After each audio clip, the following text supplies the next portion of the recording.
तो अभी हमें कॉल आ जाता है रात के 1-1:30 बजे और हम आ जाते हैं इस गाड़ी को चेक करने के लिए जंगल में, क्योंकि यहाँ पे काफ़ी लंबी चढ़ाई है और गाड़ी यहाँ पे चढ़ नहीं रही है। कुछ दूर जा कर के गाड़ी बैक रिटर्न आ जा रही है, क्योंकि यहाँ पे एकदम पहाड़ जैसी खड़ी चढ़ाई है और इस गाड़ी में प्रॉब्लम है कि गाड़ी चढ़ नहीं पा रहा है। कुछ दूर जाने के बाद गाड़ी ताकत छोड़ दे रहा है और गाड़ी बैक हो जा रहा है और काफ़ी चढ़ाई होने के कारण से ड्राइवर साहब डर से चढ़ा भी नहीं रहे हैं, क्योंकि वहाँ से फिर बैक करना काफ़ी मुश्किल है, क्योंकि सिंगल रास्ता है। तो इसलिए हम लगा लेते हैं अपना स्कैनर इनलाइन मिनी और इसे चेक करेंगे डायग्नोस कर करके कि हमारी गाड़ी में क्या प्रॉब्लम है। तो हम लगा रहे हैं, उससे पहले हम गाड़ी को स्टार्ट कर करके चेक कर लेंगे कि हमारा गाड़ी में चेक लैंप आ रहा है और कोई लैंप आ रहा है और RPM हमारी कितना जा रही है। तो गाड़ी को कर लिया है हम लोग स्टार्ट और रेस कर करके देखते हैं हमारा RPM वगैरह सारा सब कुछ सही है और हमारा चेक लैंप ब्लिंक कर रहा है। लेकिन कुछ देर रेस करने के बाद हमें चेक लैंप पता चलता है, चेक लैंप हमारा रेगुलर आ रहा है। तो हम करेंगे इसे डायग्नोस अच्छी तरह से और चेक करेंगे कि हमारा फॉल्ट कोड क्या क्या बन रहा है गाड़ी में। तो ड्राइवर साहब काफ़ी परेशान है और काफ़ी रात भी हो रहा है और गाड़ी जंगल में है, डर भी लग रहा है। तो ठीक है, हम कर लेते हैं स्कैन और हमारे इनलाइन मिनी से अपना डिवाइस कनेक्ट कर चुके हैं। अच्छा अभी ऑन रुक जाइए, अभी बंद कीजिए। कनेक्ट कर रहे हैं डिवाइस को और हम देखेंगे कि हमारा फॉल्ट कोड निकल करके क्या आ रहा है और उसके बाद हम इस पर वर्क करेंगे कि हमें क्या करना है।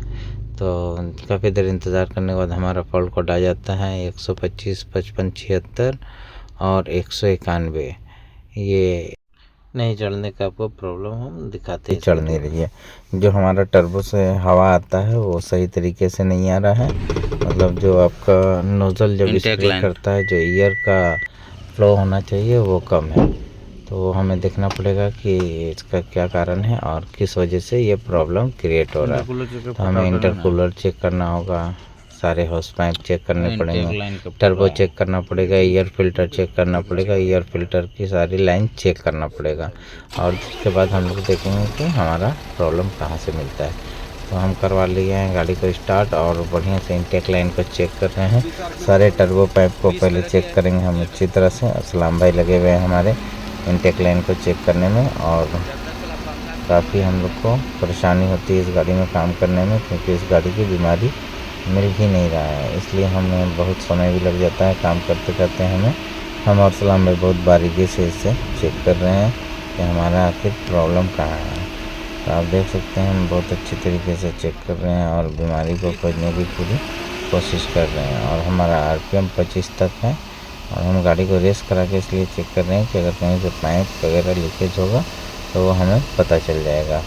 तो हम बहुत अच्छी तरीके से और बारीकी से चेक करते हैं, क्योंकि हमें प्रॉब्लम मिल ही नहीं रहा है कहीं पे। तो इसलिए इस्लाम भाई पूरे मेहनत से इसे चेक कर रहे हैं, सारे हॉस पाइप के लाइन को, इनटेक का जितना भी लाइन है सारा कुछ चेक कर रहे हैं। तो तब तक इस्लाम भाई चेक करते हैं तो हम स्कैन कर करके फिर से चेक करते हैं फॉल्ट कोड को क्लियर कर करके कि हमारा फिर से फॉल्ट कोड बन रहा है या हमारा प्रॉब्लम क्लियर करने से सॉल्व हो जाएगा। तो फॉल्ट कोड क्लियर करने के बाद भी हमारा प्रॉब्लम सॉल्व नहीं होता है और हमें पता चल जाता है कि हमारी जो प्रॉब्लम है वो इंटेक लाइन में ही है और हमारा कोई प्रॉब्लम नहीं है। तो हम और बारीकी से इसे चेक करने लगते हैं और हमारा RPM अभी भी आप देख सकते हैं और सारे फॉल्ट कोड क्लियर होने के बाद हमारा फॉल्ट कोड रह जाता है 55 76। आपका ये engine air filter differential pressure का है। तो हमारी जो फॉल्ट कोड सारी बन रही है सारी इसी रिलेटिव भी बन रही है और हमारा प्रेशर जनरेट नहीं होने के कारण से ये फॉल्ट कोड जनरेट हो रहा है।